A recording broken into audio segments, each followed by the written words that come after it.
Olá, queridos irmãos e amigos, alunos da Escola Bíblica Dominical da Primeira Igreja Batista de Nova Iguaçu.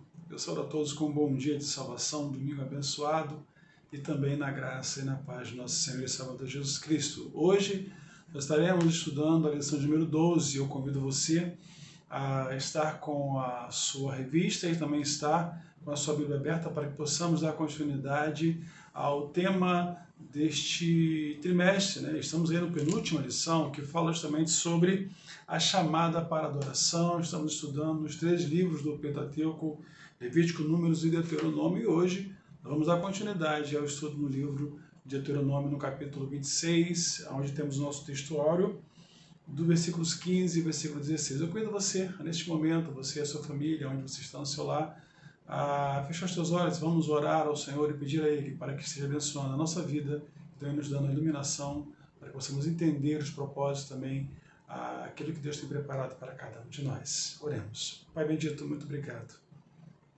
pela Tua palavra, pela leitura da Tua palavra, muito obrigado, Deus, pela leitura diária que fizemos durante toda essa semana, que a Tua palavra venha de encontro ao nossa vida, ao nosso coração, à nossa mente, e que nós possamos guardá-la, Senhor Deus, para sermos testemunhas vivas do poder do Senhor, ao Pai também, para vivermos um relacionamento digno para contigo. Perdoa, Deus, os nossos pecados, no livro do mal, Senhor, para que possamos a Ti agradecidos em nome de Jesus. Amém. Muito bom, meus irmãos, hoje nós temos objetivos para esta lição, que fala justamente sobre a questão da comunhão e da adoração, e isso trata também do relacionamento com Deus e para com Deus, aquilo que Deus exige. E o tema da nossa lição fala sobre adoradores em comunhão com Deus e os homens. Muito importante refletirmos sobre isso, porque nós temos que compreender que os eventos sociais promovem a comunhão e a unidade entre os irmãos em Cristo. Outro objetivo também que nós precisamos entender que a entrega dos dízimos faz parte da adoração a Deus. E uma das coisas que precisamos compreender e guardar, que devemos estar atentos às influências externas em seu modo de vida e de culto a Deus. Hoje vamos estar falando sobre as influências externas, sobre a adoração, sobre a forma de culto que nós devemos prestar a Deus e sobre como Deus tem preparado e esperado que o seu povo se aproxime dele. E também devemos manter o foco na nossa adoração ao Senhor e ocupar-se com aquilo que agrade a Ele. Se você quer agradar ao Senhor, mantenha o seu foco agora no tema dessa lição, naquilo que vamos vivenciar durante esse período, e que Deus possa estar falando no seu coração. Eu convido você a abrir a sua Bíblia no livro de Deuteronômio, capítulo 26, os versículos 15 e versículo 16, que diz assim a palavra do Senhor: Olha, desde a tua santa habitação, desde o céu, e abençoa o teu povo, a Israel, e a terra que nos deste, como juraste a nossos pais, terra que mana leite e mel. Hoje o Senhor teu Deus te manda cumprir esses estatutos e juízos.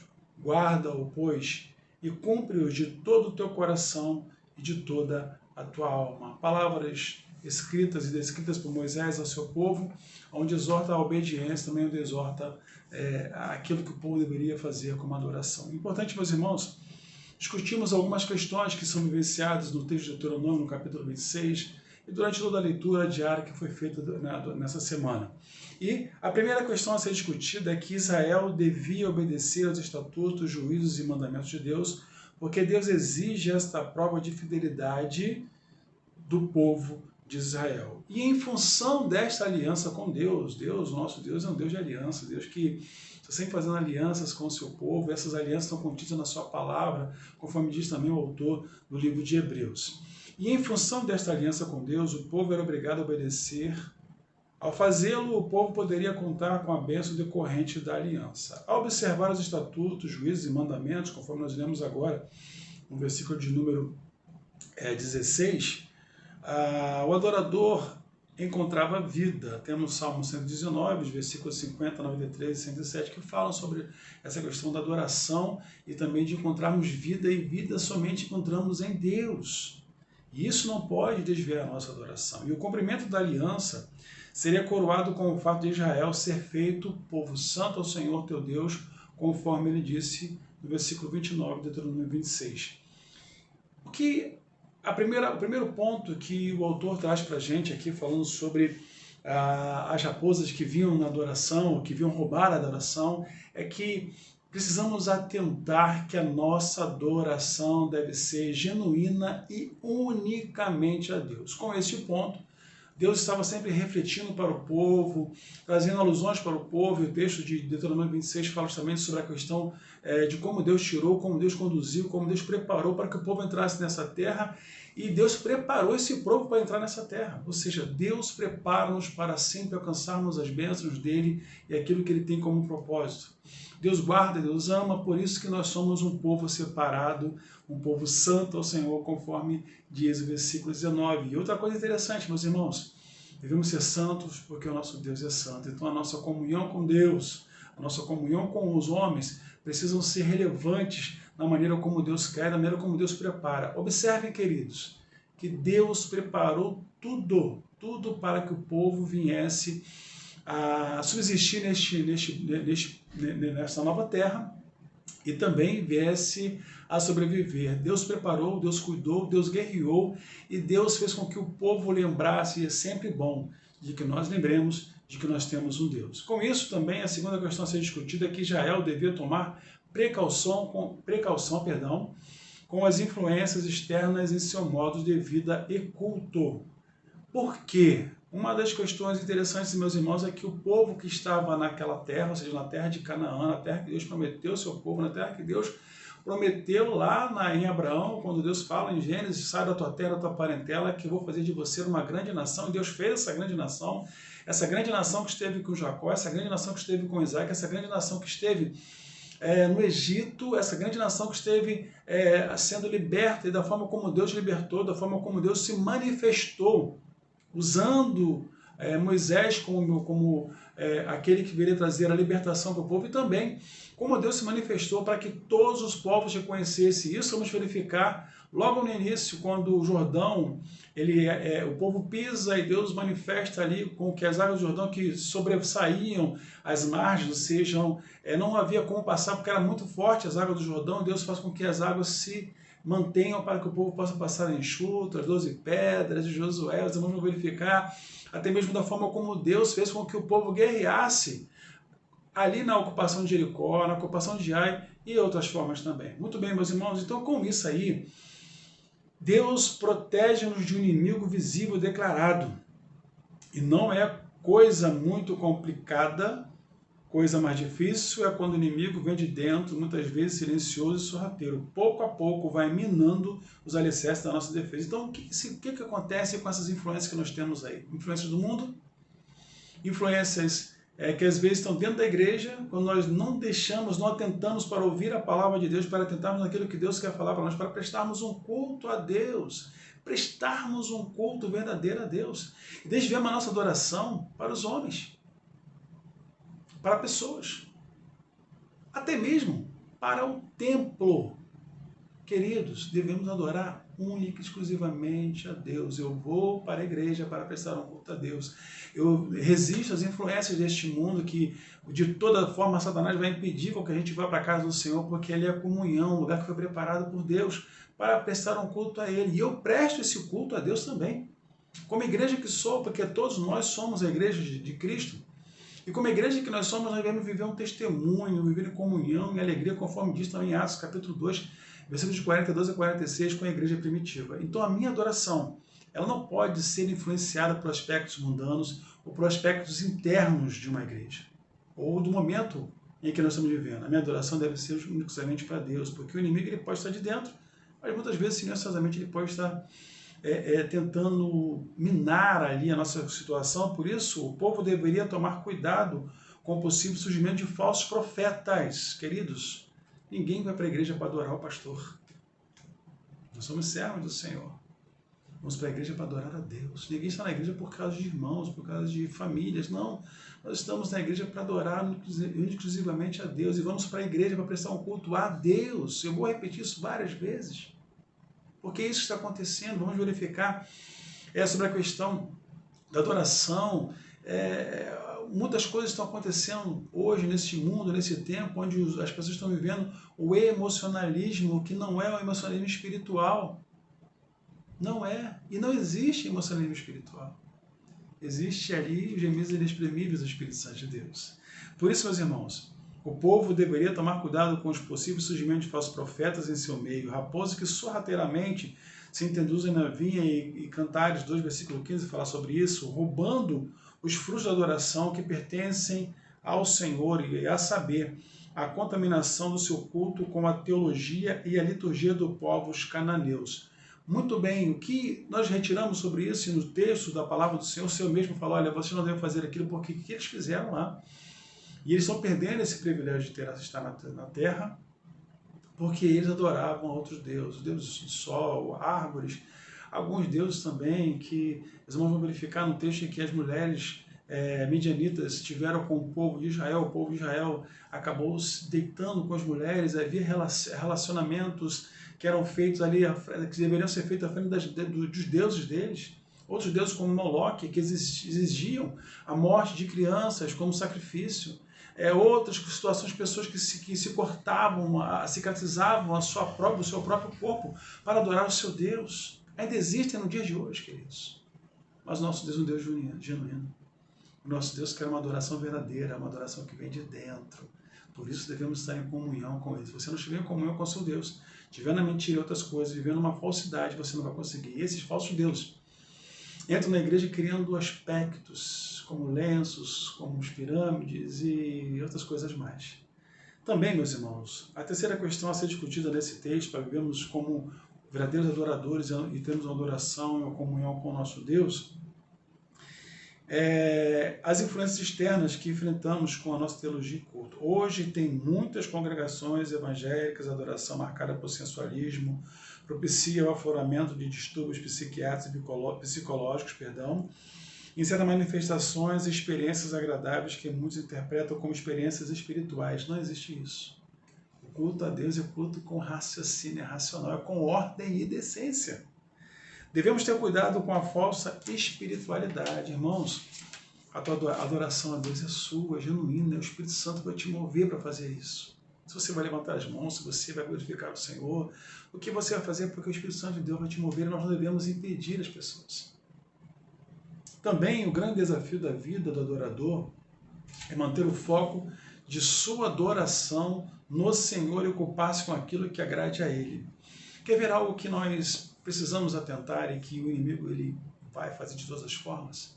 É desvirtuar o nosso foco da adoração a Deus. Eu vou para a igreja porque eu quero prestar um culto a Deus. Eu vou para a igreja porque eu quero aprender da palavra de Deus. Eu vou para a igreja porque eu quero ouvir a palavra que Deus tem para a minha vida. Os seus ensinamentos, os seus estatutos, conforme diz ali o versículo 16. Por isso há um clamor no versículo 15 dizendo: Senhor, ouve a oração do teu povo. Meus irmãos, devemos manter o foco no Senhor.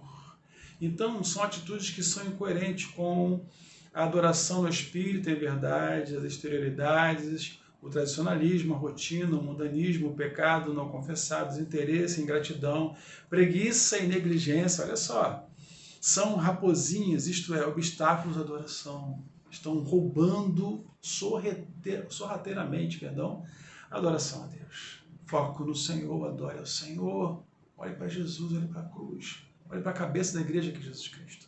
A quarta questão que nós devemos atentar para sermos e termos uma adoração que vai de encontro à comunhão com Deus e também com os homens.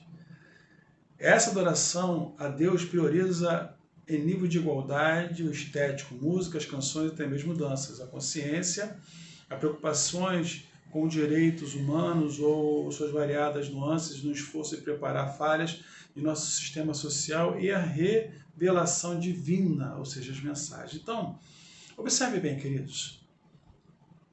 Apresente a seguinte máxima: a adoração que devemos prestar a Deus precisa ter seu foco único e absoluto em Deus. De que adianta as músicas, de que adianta as canções, de que adianta mesmo as danças? Tudo isso foi criado por Deus para poder adorar a Ele. Mas observe uma coisa, queridos. Tem muitas situações de emocionalismo dentro da igreja. nas igrejas do dia de hoje. E com isso, desvia a adoração a Deus.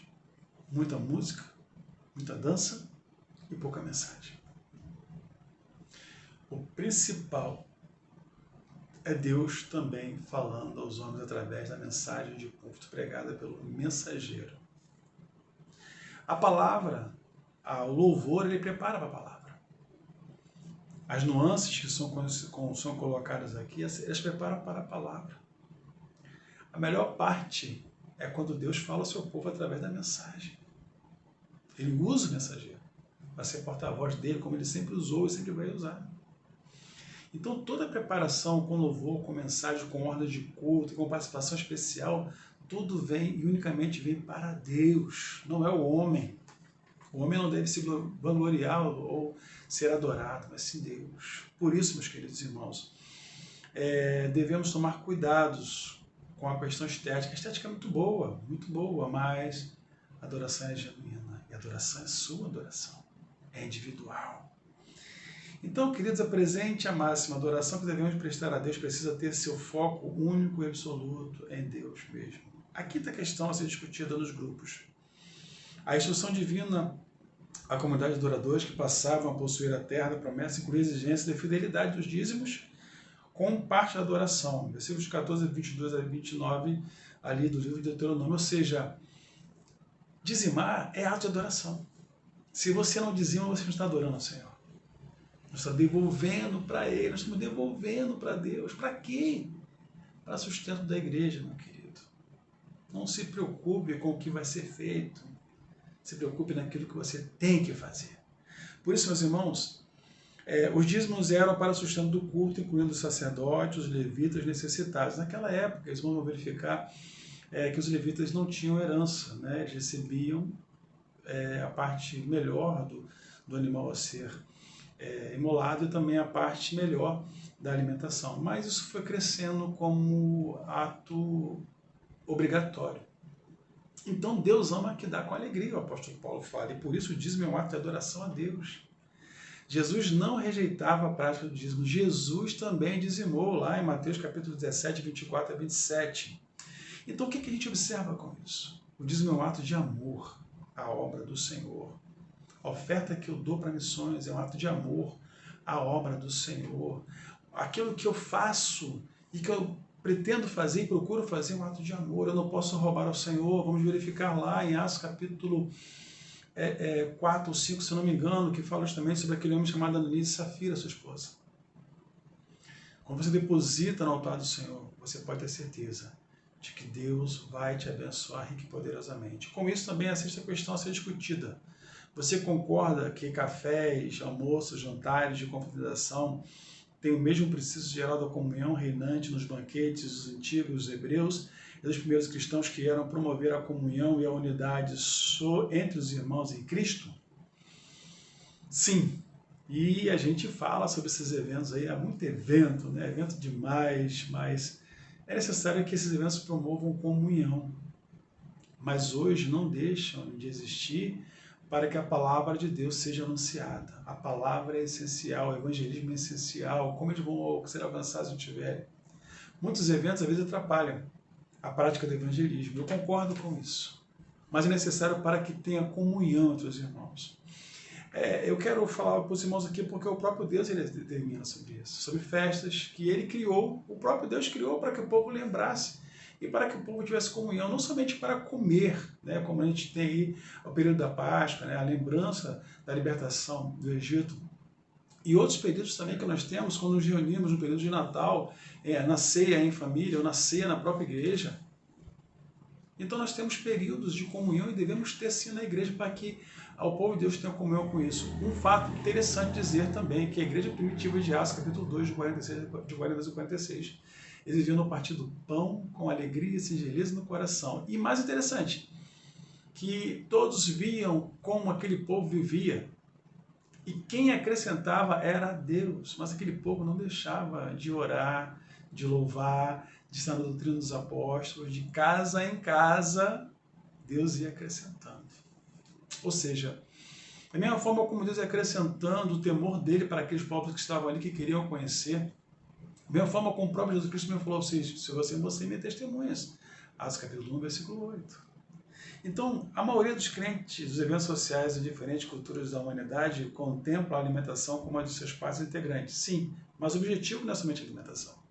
O objetivo é a comunhão, a alegria. Você já participou dos cafés da manhã da EBD, lá em dezembro? Coisa linda quando a gente vê aquele mesão enorme de coisas, de alimentos, alimentos, donativos que os irmãos dão para poder manter aquela mesa ali, aquela comunhão também quando nós temos nos almoços, jantares, nos cafés da manhã, com os irmãos em Cristo, seja na igreja, seja também quando um grupo se reúne para fazer, para ter essa comunhão. Isso é muito importante, isso é prática de comunhão da igreja, comunhão no sentido horizontal.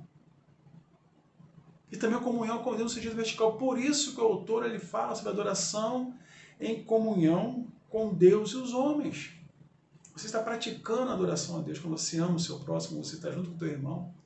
Jesus, em todo o tempo, ele não abandonou seus discípulos. Ele almoçava com seus discípulos, tomava café com seus discípulos e também com a multidão. Quando não tinha, sabe o que Jesus fazia? Ele multiplicava. E Deus sempre multiplica. Sempre multiplica. A alegria, o gozo, o amor. Deus sempre multiplica quando o povo dele se reúne. Deus gosta que nós nos reunimos. Deus ama quando nós estamos alegres, vivendo aquela prática de comunhão para com o próximo, para com nossos irmãos, também para com ele. Por isso, além das comidas próprias das ocasiões cerimoniais, a lei indicava que o povo hebreu podia celebrar seus banquetes familiares ou comunitários para alimentação cotidiana ou para receber hóspedes. Muito bom quando nós recebemos pessoas na nossa casa. Eu confesso aos irmãos que quantas vezes fomos a trabalhos missionários e fomos para ficar na casa de pessoas. Nós não sabíamos, e as pessoas nos receberam, e aquilo traz uma alegria muito grande no nosso coração também quando nós recebemos pessoas que vêm com trabalhos missionários. Eu recordo aí na nossa época daqueles missionários americanos que vieram à nossa igreja para fazer os trabalhos.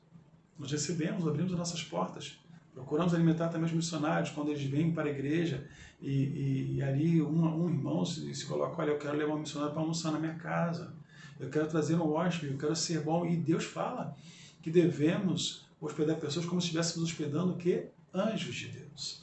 Por isso, a propósito de adoradores, juntando panelas numa experiência de comunhão e companheirismo, Swindoll diz que a igreja de Jesus Cristo deve ser um lugar de comunhão, uma comunidade de fiéis que demonstra um interesse genuíno uns pelos outros. Quando você olha para o teu irmão, você abraça o teu irmão, você mantém essa comunhão, isso é coisa gostosa, Deus se alegra com isso.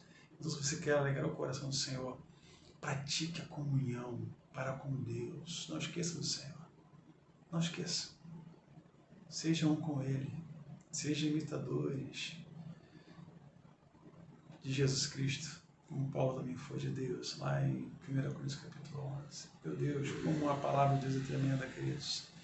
Como Deus prepara, como Deus preparou, e nós temos o melhor lugar preparado por Ele, que são as mansões celestiais. Meus irmãos, devemos manter comunhão verdadeira e sincera com Deus e com os irmãos em Cristo. E eu desafio você a manter essa comunhão com Deus e com os irmãos.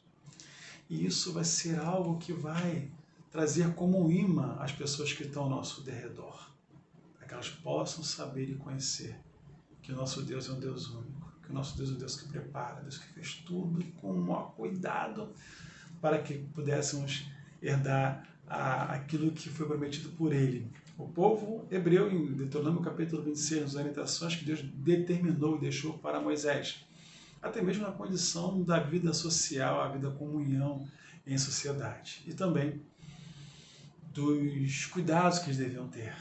Por isso, manter comunhão com Deus e adorar ao Senhor também é ter cuidados com a nossa vida, com a nossa vida cristã. Seremos exemplos de vida para aqueles que estão ao nosso redor, para que sejam alcançados pelo poder da palavra de Deus em testemunho vivo de cada um de nós. Por isso, ore, leia a palavra de Deus, testemunhe do Senhor e viva em comunhão com Deus e com os homens. Eu quero orar neste momento desafiar você a compreender essa alegria que nós temos.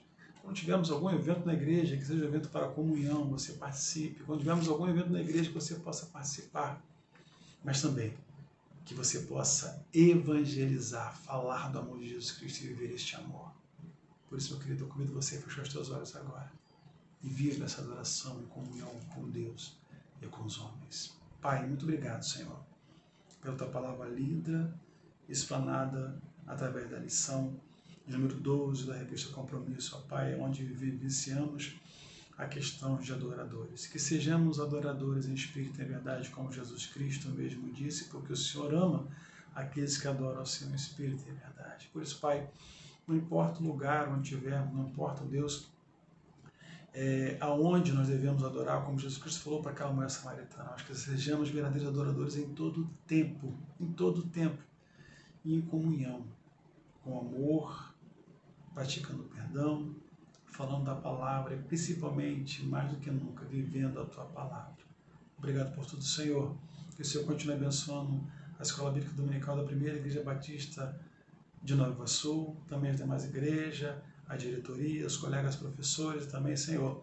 Que o Senhor continue abençoando a tua igreja. Ó Pai, que teu Espírito Santo esteja falando conosco na pessoa do pastor Kleibel, aonde daqui a alguns instantes estaremos cultuando e prestando um culto a Ti. Nos ensine a sermos verdadeiros adoradores. Em nome de Jesus, nós oramos a Ti agradecidos, hoje e eternamente. Amém. Deus abençoe a sua vida, querido. Deus abençoe e seja um aluno participante da Escola Bíblica Dominical. Quero aproveitar alguns minutos, uns minutinhos para falar para você. Nós teremos uma